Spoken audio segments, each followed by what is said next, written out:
In this video, you're going to learn how to lose weight on vacation, or at least maintain the progress that you've made. There were 6 key tips that I used on my trip to Mexico last week that helped me have a healthy experience. And the tip at the very end is the one that was most impactful. And then I'll share with you whether I gained, lost, or maintained weight on my 8-day trip to Mexico. My name is Courtney Jacobs, and I'm a functional nutritionist. I help women off the yo-yo health cycle by addressing underlying health imbalances that might be stalling weight loss. I also help them build the muscle of self-discipline by building new neural networks in the brain so that they learn to trust themselves for the last time, and that when they lose the weight, they actually get to keep it off this time. My first tip is you have to make a plan. If you don't have a plan, what I call the lizard brain, that is our primal self, it always wants to rest, it wants to eat garbage, it wants to do something opposite of what's actually good for us. When we have a solid plan, then there isn't any negotiation. This is what's happening. And in different videos, you will learn how to follow through on your plans, but having the plan is the first thing. So on my trip, I have macros, calories, protein, carbs that I try to hit for a day. I said I can go to my high end of that every day, and there's one day that I can eat extra and have anything that I want. Those were my rules to keep me in line so that I didn't continue overeating every day. You see, I've been on enough trips that I come home and I feel like garbage. I feel like I failed and I'm swollen and I'm actually bigger than when I left. And so now when I go on holiday, it's because I want to celebrate and have a wonderful time. I no longer want celebration to be about harming myself or eating things that hurt my body or ruining my emotional state because I binged on foods. I can't even tell you how many trips were probably ruined or I had less of an experience because I was so concerned about the sweets I was eating or what I was doing or what I was going to have next that I didn't even actually get to experience my trip. So, by me having a plan going into this trip, it allowed me to be present with those that I was with. It allowed me to enjoy the things that I was eating, and it allowed me to not feel like a failure. Now, some of my clients set plans that say, in my breakfast and my lunch, because having a low carb breakfast is important so that I don't spike insulin, so that I'm not craving sugar throughout the day. So I just had a gal who went on a trip and she said, I'm going to eat clean, low carb for breakfast and lunch, and then I'll have a little something extra at dinner. So then it wasn't her entire day. I have other people that say I won't eat the bread at the table because I know once I start eating bread, I'm gonna want more. But a glass of wine is really important to me. So I'm gonna allow myself to have a glass of wine and I'm gonna skip the bread.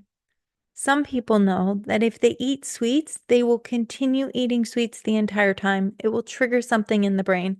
So they say, I'm going to go on the trip, but just no sweets allowed on this trip. So, whatever your plan is, I want you to make it and then I want you to tell somebody. You can tell somebody in the Unlocked community. You can put it in the comments below. You can tell a best friend, anybody to help you be accountable. And then say to them, I'm going to bookmark this with you at the end of my trip so that I just have a commitment because you do this because you love yourself, because you're tired of being in a body that doesn't feel good, because you deserve to wear whatever you want on this vacation. And we are going to get you into a body that you deserve by doing simple tools like this. So, the second tip is being prepared before you leave. I've heard way too many clients and had the experience myself of getting somewhere and literally not having any options. Then I hear people say, well, I had to eat this because I didn't have anything with me. That used to happen to me too, until I started always bringing food with me. Even if where I'm going, there's going to be a store option or things for me to get, I always have canned chicken or beef jerky.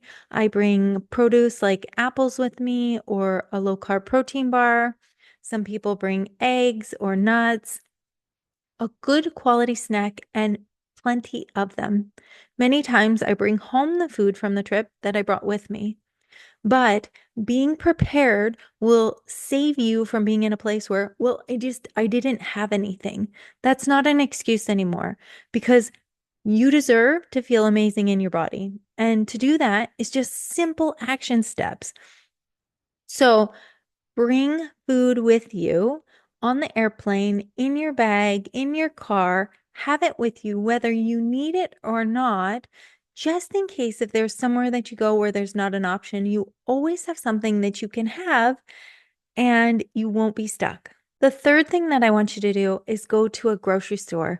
Find a store anywhere where you can go buy supplies, whether you're going to need them or not. You see, as I've gone through my journey, and I'm going to repeat this a lot of times, I do not have more willpower than I used to have when I would go binge on food. I just have better systems. We're going to teach you the systems so that you can trust yourself and have healthy experiences everywhere. So I went to the grocery store right after I got to Mexico. We got in the room and then we went to the grocery store. I bought a rotisserie chicken. I get them almost everywhere I go because I don't have to cook it. I don't have to spend time making it. Even if there's only a little mini fridge in a room, I can have a rotisserie chicken. I also get deli meat or lunch meat, vegetables and produce, different fruits that are available there. I get sugar snap peas or carrots to munch on. And then we also got pork, ground hamburger, and steak. Now, we had no idea how many times we would eat out or how many times we were going to eat in. But one of the things that I do to set myself up for success was on the second day there, we cooked tons of food. So we made burgers, we made pork, we made whatever. On the little stove that was there so that we had a lot of leftovers. That gave me an availability of when I woke up for breakfast, there was food there for me to eat. If we left late for lunch, instead of having lunch, I just grabbed something from the room and had that. And I didn't have to have it. At the end, there was actually some left over, but because I was prepared, I was able to have healthy food at all time through the trip. So, regardless of the situation, whether you have a cooking facility where you're traveling, here's another hack. When you travel, make sure that there's at least a mini fridge in your room. I won't go anywhere unless if there's at least a mini fridge, and I always try to find a place where I can cook some because eating out, if I ate out every day for every meal, I would for sure gain weight and my body wouldn't feel good and symptoms would come back. So, I actually enjoy having most of my meals or some of my meals that come from healthy sources that I got. So, stopping at the grocery store and getting your staples is something that's really going to help save the day. The fourth tip is to move your body every day. Have a commitment of it. So, I had a key card before I went on my trip, and I had a thing for movement on my body every day. That meant we found a local gym and I went a couple times. But on many other days, one of our excursions for the day was we found a local hike. So together we got to enjoy our time and also get movement. So it doesn't always have to be a gym or a class, although when I travel, there's a app called ClassPass. So when I'm traveling in the United States, it's so fun to take a yoga class somewhere else or a fitness class somewhere or just walk. A lot of times people go to Europe and my clients come home and they say, "Oh my gosh, I lost weight while I was in Europe. It's so crazy." And I kept eating. Well, they were also walking 10 to 15,000 steps a day, every day, going around. And so that helps our body stay healthy. And here's the thing, human bodies need to be moved every day. Through evolution, we moved our body every day, not on certain days. So, if you have a commitment to move your body at least every day, then maybe at night after dinner, when you're with whomever you're with or by yourself, you can say, "Hey, would you like to join me for a quick walk outside?" And then you can get some extra steps in. But when we move our bodies, I find for me, that it's easier for me to eat a bit healthier or I feel a bit better about myself. And so, keeping your body moving daily, while you're on vacation, even if it's not crushing it in the gym, is crucial to you being able to either lose weight or maintain the weight that you've already lost. The fifth tip is to get low calorie snacks. Low calorie snacks. So, what I did when I was in Mexico to help me was I got tons of cucumbers and tomatoes. The produce in other countries is amazing, but regardless, why low calorie snacks? Because my meals had things in them that were higher calorie that I don't normally eat. I enjoyed corn chips when I was there, and I had bigger portions of things. And when I was at the home, at the hotel, when everybody else was snacking, I wanted to partake too. But if I ate higher calorie snacks, that would have put my whole day too high. So I cut up a whole bunch of cucumbers and tomatoes and pickles, and I had those every night to snack on while everybody else was eating higher calorie things. Now, if there's a snack that you really love and want, you can have that.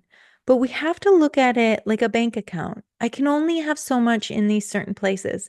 And to me, I wanted to be able to have whatever I wanted at dinner and have more corn chips and enjoy the salsa. The snacks that they just brought from home weren't as exciting to me, so I didn't want to waste calories on foods that didn't super matter. It was more me being able to partake in the snacking while we all sat around in the evening. So choosing low calorie snacks like veggies and hummus, fruit, berries that are low sugar is a great idea so that when you get the munchies, you can grab something that's not going to take a lot of calories. Pickles are a great one that you can have so that you feel like you're getting some munching going on without adding a ton of calories so that you can splurge on the things that you're really looking forward to having. The sixth and the most important tip that helped me have a successful trip in Mexico.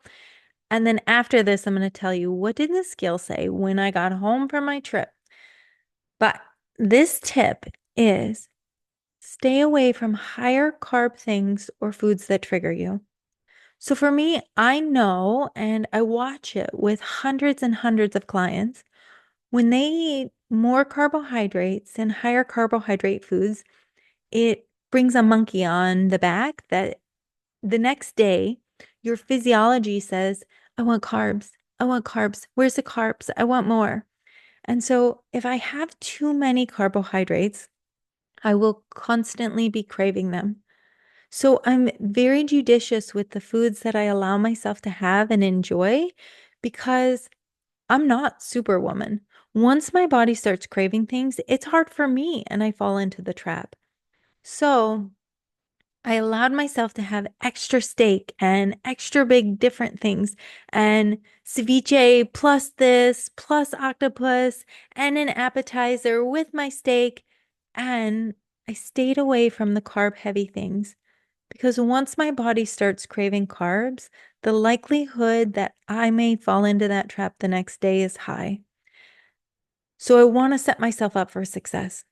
So I went out to a dinner and I wanted to have whatever I wanted to have.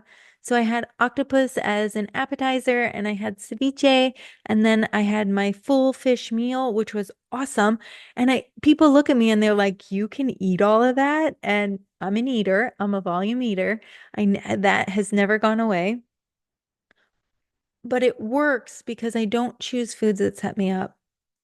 I also don't go after sweets. Now, this doesn't mean that you don't have, like, that you can't have sweets. And I'll explain to you what I did do for a sweet treat. But when I have sweet foods, it triggers something in me to want more. Maybe yours is chips. If you start having chips, you literally can't stop. And so, whatever that food is that will make you continue to want more, just don't have it. I always say it's none is easier than some. Because if I try to start managing it, I end up down the trap. The likelihood that I'm going to overeat whichever the foods are that trigger me, because I have a handful of them, so because I'm on vacation and I know I'm not in my routine, I'm not as stable as possible, I'm just not going to pick up those foods. So stick with lower carb foods and then only be judicious about when you have the higher carb things. So I did have corn chips there with about almost every dinner, and it was amazing because that was my big carbohydrate thing for the day. I was being smart not to trigger myself with something. Now, I did want something sweet, and I kept seeing these chocolate shops all around town. And I rarely have chocolate. And I was thinking, I go, oh, I kind of want chocolate. I kind of want chocolate. And so we asked somebody, where can we get really good quality, healthy chocolate? And he said, oh, if you walk down the street to the left, there's an organic shop. So I went to the organic shop and I found some clean in the middle of Mexico. So when you tell me you can't find healthy stuff, there's healthy stuff to be found everywhere. But I found these chocolate bars. Um, and I'll put the link in the description. I don't work for the company. It's just something I found there that had monk fruit and erythritol. Is it like the best thing in the world? No. But I found this bar. It was this big, huge chocolate bar, and half of it was only 190 calories. And I felt like a Willy Wonka, like in the chocolate shop, like opening it. And I got to have half this bar, and it was so fun. I didn't buy many of them. I shared the bar with somebody. And I got to have my sweet treat. You see, I no longer put poison in my body. Foods that hurt my body and my soul, I no longer engage in. But that doesn't mean I can't eat a lot of food because I do. That doesn't mean I can't have treats because I do. I just find healthier versions of them. And I find that I can do that wherever I am in the world. I just have to be a little bit creative. So now you're wondering, I went to Mexico for 8 days. I had a plan going into it. I went to the grocery store before I got there. I allowed myself to have extra food on a day where I had whatever I wanted. I allowed myself some carbohydrates at dinner. I had a sweet treat. I moved my body every day. I went to the gym and then I continued to walk lots of steps, but I allowed myself to have fun. So the question was, when I left, I got on the scale. When I got home, I got on the scale. And I'm happy to report that I got on the scale 2 days after my trip, and I was within a half a pound range of when I left. And so to me, that's staying the same. And how I do the math in my head is any other time in my life, I would have gained weight on a trip. Prior to me using the tools of this program, there was probably no vacation of my life that I didn't come home feeling like garbage and bigger. And so, since I didn't gain weight and I actually maintained weight, I think I'm ahead of the game. So, if you use these 6 tips, you will be successful on your next trip. Now, in this video up here, I want to talk to you about unwinding from having extra food on a trip or a holiday because I noticed that my brain was asking me for more food when I got home.